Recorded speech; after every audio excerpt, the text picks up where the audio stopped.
अस्सलाम वालेकुम नाज़रीन, मैं हूं आपका मेज़बान अब्दुर्रहमान। हदफ में आप सब लोगों को खुशामदीद। और वीडियो के आगाज़ में सबसे पहले पाक फ़ौज के तमाम शुहदा को सलाम पेश करते हैं और पाक फ़ौज जो मुल्क की हिफाजत के लिए हम वक्त तैयार है उसे खैराज तहसीन पेश करते हैं।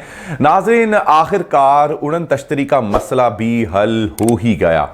कुछ रोज़ पहले हवा में नज़र आने वाली जो कि एक तस्वीर सोशल मीडिया पर वायरल हुई थी जिसमें यह कहा जा रहा था कि ये उड़न तश्तरी है, कोई खलाई मखलूक है या फिर दुश्मन की जानिब से कोई जासूसी करने के लिए कोई चीज़ भेजी गई है, ऐसा बिल्कुल नहीं है।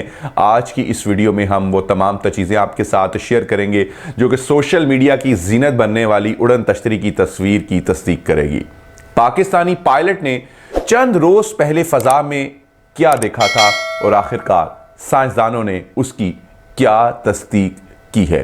पंजाब यूनिवर्सिटी के खलाई साइंसदान जावेद समी का कहना है कि चंद रोज पहले पाकिस्तानी पायलट ने फजा में जो चीज देखी थी वो उड़न तश्तरी नहीं थी, बल्कि ये एक बादल था जिसे लेंटिकुलर क्लाउड कहा जाता है।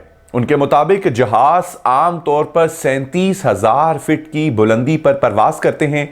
सोशल मीडिया पर वायरल होने वाली वीडियो उस वक्त बनाई गई जब PIA का जहाज 1,000 फीट की बुलंदी पर था। पायलट ने फजा में एक बसरी अमल का मुशाहिदा किया। पायलट को नजर आने वाली शय लेंटिकुलर क्लाउड था। कमर्शियल पायलट अक्सर ऐसे बादलों का मुशाहिदा करते ही रहते हैं। 500 से 900 किलोमीटर फी घंटा रफ्तार पर अजसाम की तस्वीर लें तो उनकी हैयत फैल ही जाती है। आखिरकार ये मुअम्मा भी हल हो गया। और क्या ये साइंसदान ठीक कह रहे हैं?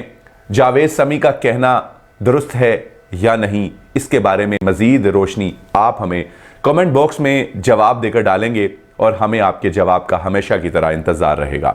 मुझे दीजिए इजाजत। अल्लाह हाफिज।